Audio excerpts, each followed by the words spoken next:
Welcome to this special edition of Legal AF. I'm Ben Meiselas, joined by Karen Friedman Agnifilo. Trump on criminal trial. Trump on trial. We're going to be giving these updates every day of the Trump trial. In the morning, we'll tell you what to expect for the day. In the afternoon, when court proceedings conclude, we'll tell you what happened and then what to expect the next day. We have Karen Friedman Agnifilo, the former number 2 at the Manhattan District Attorney's Office with almost 30 years of experience at the Manhattan District Attorney's Office. Nobody in this country, nobody in this world has the experience, knowledge, insight into that office and these proceedings than Karen Friedman Agnifilo. So it's an honor for her to share her expertise here.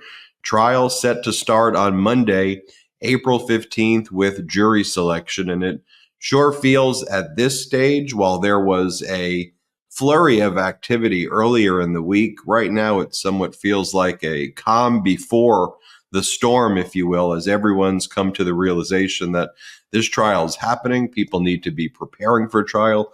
Witnesses need to start getting ready to show up, and a jury will be arriving at that Manhattan courthouse on Monday.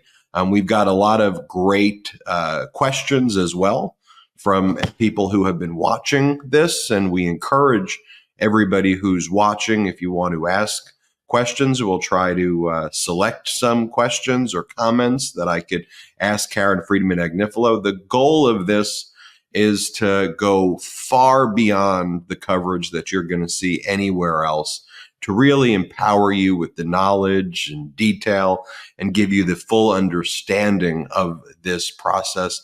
Knowledge is power, and that's what we care about here at the Midas Touch Network and Legal AF. So, Karen Friedman Agnifilo, I want to turn it over to you now. Calm before the storm, jury selection on Monday. What should we expect on Monday, and what's that jury selection process going to be like?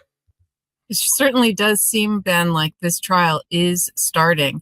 It is absolutely not getting stopped. Even though Trump tried, 10 times to try to delay the trial. So this is going on Monday. And Monday morning, court usually starts between 9:30 and 10 o'clock. The other thing that everyone should know is you can set your watch to lunch will be from 1 to 2:15 Eastern, in case anybody's wondering. It'll always be that way. It always has been in that courtroom. And what the first thing that will happen in the morning is the judge will ask, are there any other issues that need to be resolved, any outstanding issues?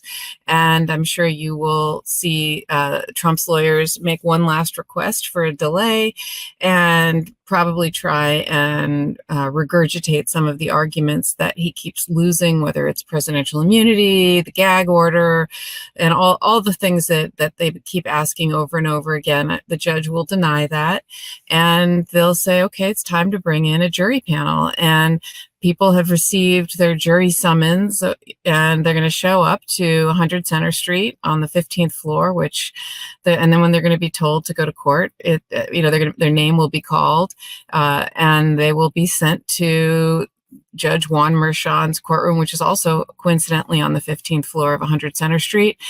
And that's where the show starts. And in the courtroom, just to tell everybody, Donald Trump has to be there. So it's because it's a criminal case. It's not like a civil case where you can just show up and come and go.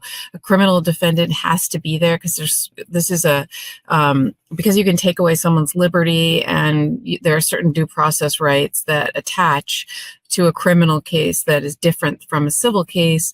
And as a result, the defendant is required to be there for certain parts of the proceeding, unless, of course, he has to be instructed that if he misses them, these things will go on without him. I believe the judge gave him that instruction during arraignment. That said, the judge is going to order him to be present. He'll be joined by Secret Service who are guarding him and court officers who are guarding them as well. And of course, all the lawyers and the judge. And the way jury selection will work is the judge will decide how many people he's going to want to question all at once. And different judges call up a panel that is some people do 40, some people do 20. It just depends on the size of the courtroom and where he's going to put everybody.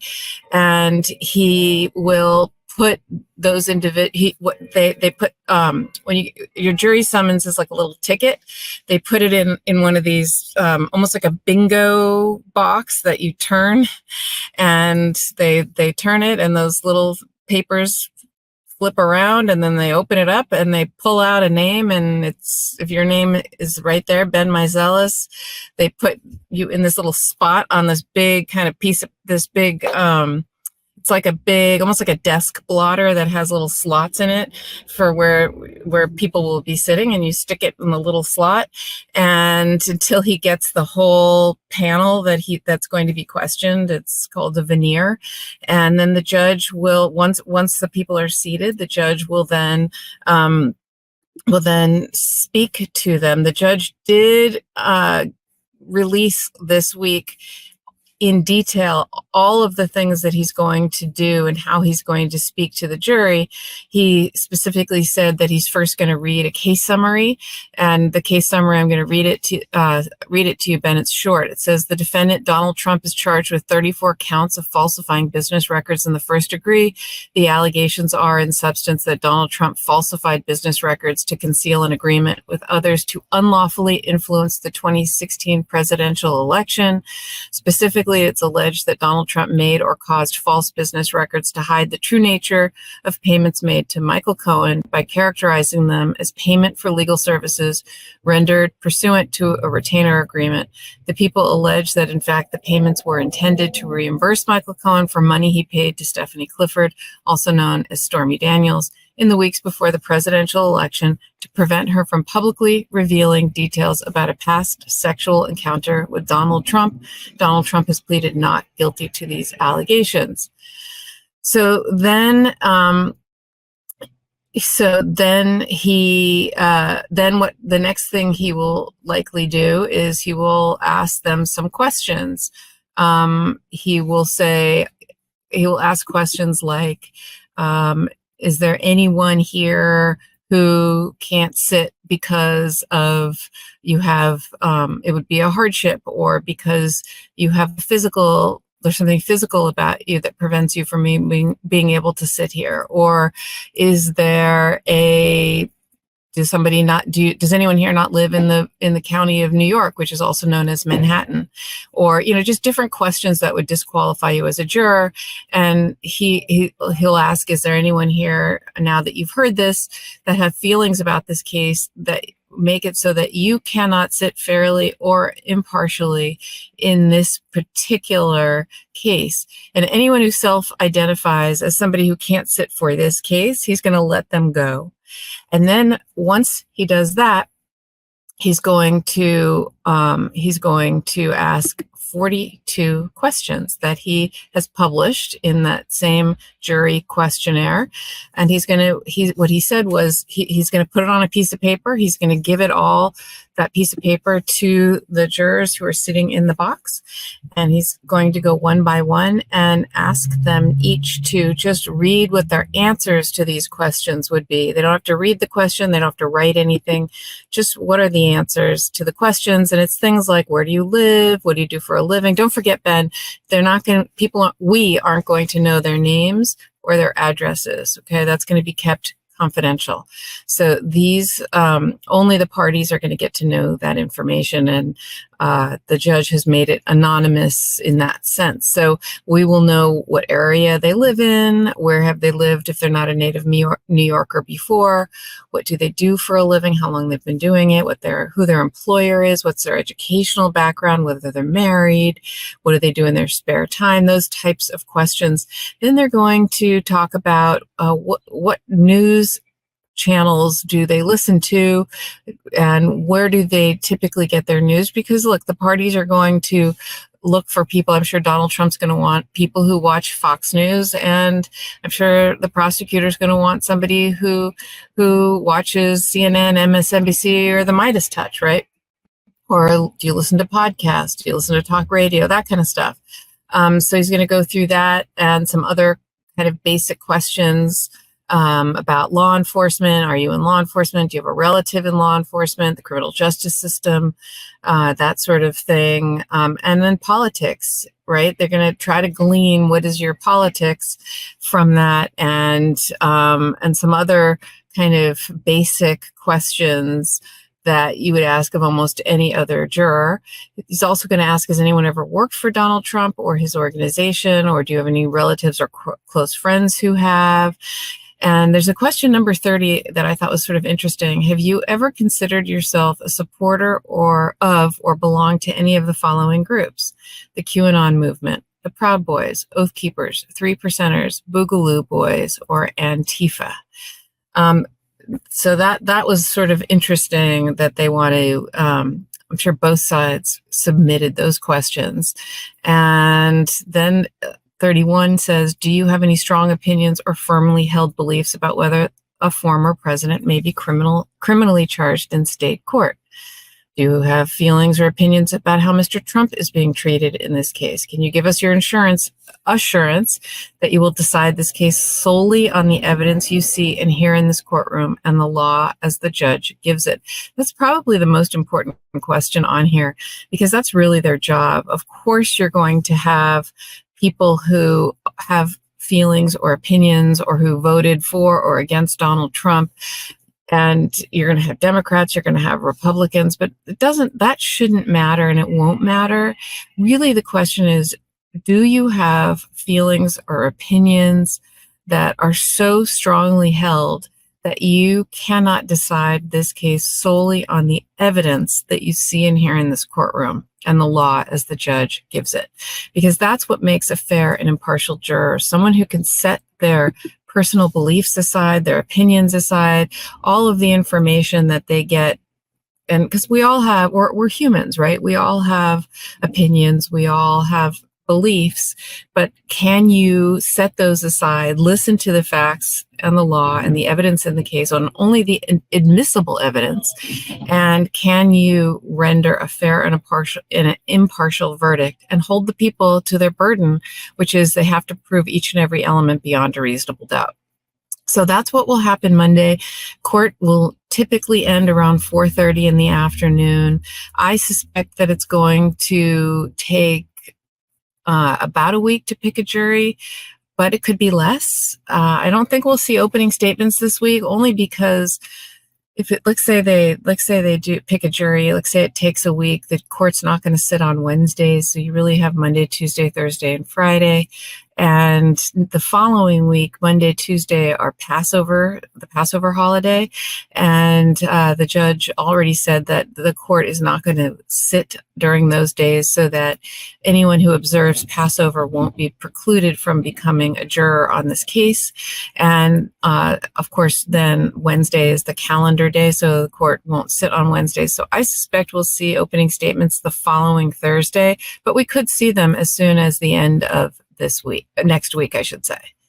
Karen, a lot of people believe that Donald Trump and his lawyers are going to do everything possible to try to derail this, try to disrupt jury selection.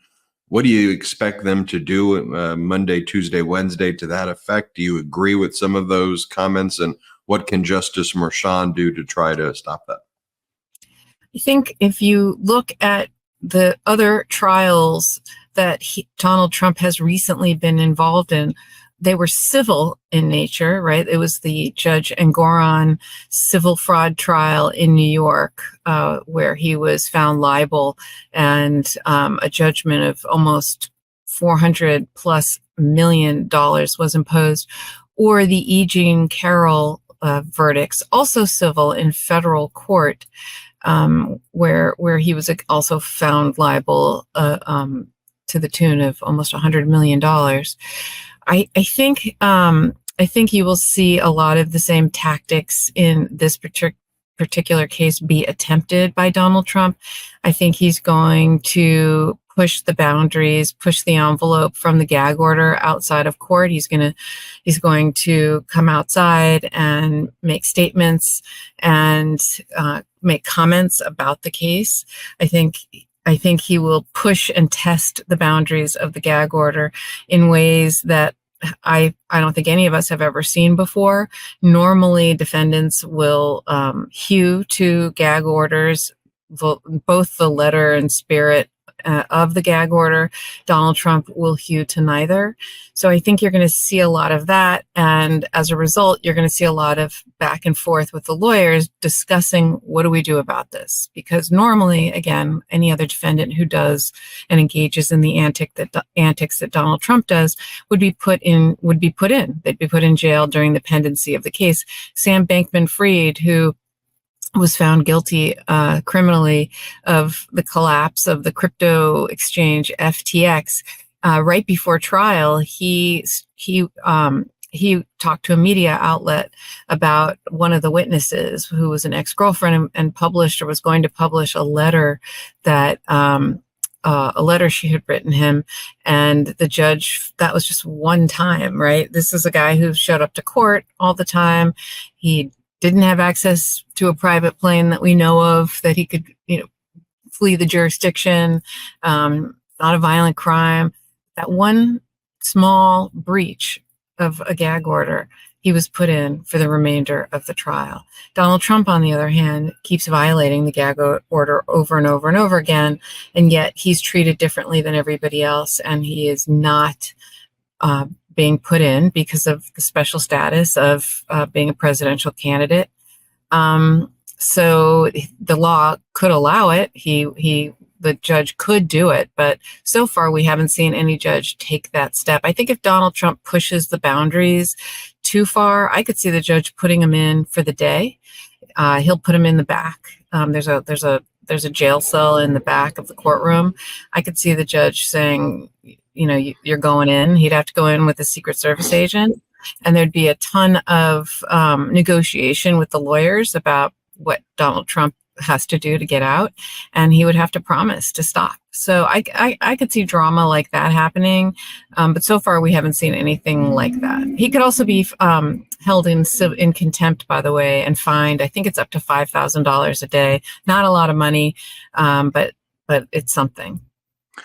A few questions that we received. Well, we received a lot of questions, a lot of similar questions. Let's just do kind of a rapid fire right now for the last few minutes of this to answer some of these questions. And we encourage throughout this trial process, for everybody who are watching these updates, feel free to ask questions in the comments.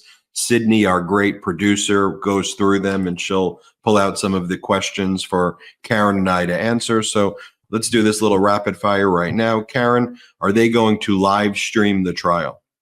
No, unfortunately, but there will be people sitting, like reporters, who will be live tweeting and live sending out a lot of the highlights and some of the transcripts. So I look forward to that. And then we will be getting all that information from everybody in the courtroom, and we will be doing morning videos and afternoon videos every day here on the Midas Touch Network and on the YouTube channel. Can Trump play sick and delay the trial? If he legitimately gets sick, yes, that is one of the things. Like, let's say he tests positive for COVID, that will delay the trial. But he can't play sick. But if he legitimately gets sick or something happens, that can delay it for sure. You've answered this, but the gag order will continue throughout the trial, correct? Yes, it will. If Donald Trump causes a certain amount of disruptions, could that trigger a mistrial? And how does the judge guard against that? So that's a great question. Normally, a defendant cannot cause his own mistrial through his bad behavior. As you can imagine, the precedent that would set, that would absolutely create incentives for defendants to disrupt trials that aren't going well for them. So there's a very, very strong presumption against that, and it's almost impossible. I want to say almost, because of course something could happen that could do it. That would be so egregious, but typically that does not happen.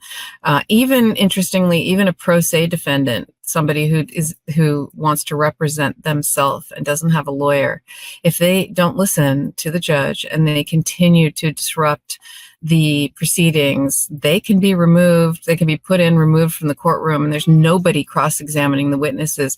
That has actually been upheld in New York State Court. I've told this story before. I won't go into it in detail, but I'm thinking of a particular case where that happened because that was a case that I prosecuted. But then when I became pregnant with my twins back in 1996, I couldn't try the case, and it was a really bad, dangerous guy who was always disruptive, and he went pro se, fired all his lawyers.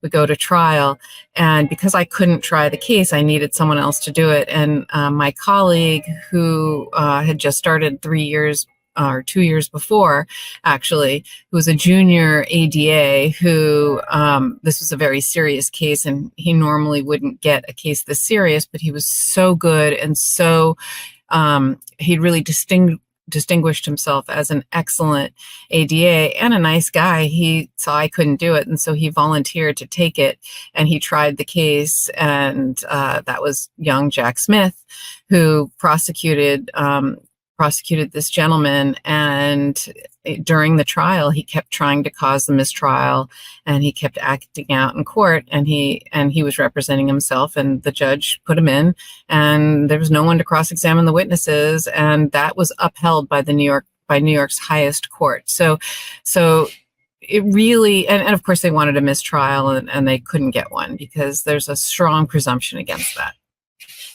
Well, Karen Friedman, Agnifilo, we appreciate these daily updates. I want to remind everybody that we're not going to be doing these this weekend. We have the Legal AF show this weekend that will give the legal update. The Legal AF is 8 Eastern, 5 Pacific. But then starting on Monday at this exact time every day, which is we will be posting this. So make sure that you tune in live. It will be 8 Pacific, 11 a.m. Eastern is when we will be kind of posting these morning videos of everything that's going on today, what to expect. And then at the end of the day, we will provide a summary of everything that just happened. If we decide to make a change on the time, we'll let you know perhaps a little bit earlier. I am on the West Coast, so we're going to figure that out. Karen is on the East Coast, but that's kind of the working schedule for now. Leave comments, ask questions. We want to help guide you all through this process as well. Karen, as always, thanks for your time. Make sure you all subscribe. And look, if you can't make these live, they're still on the live feed, so you could just come back and watch it at any time. That's what's great about YouTube and this network. So thanks everybody for watching and listening. Have a great day. And shout out to the Midas Mighty and shout out to the Legal AFers. Real quick, Meta just changed their algorithm to suppress political content. Please follow our Instagram @MidasTouch right now as we head towards 400,000 followers so you don't miss a beat.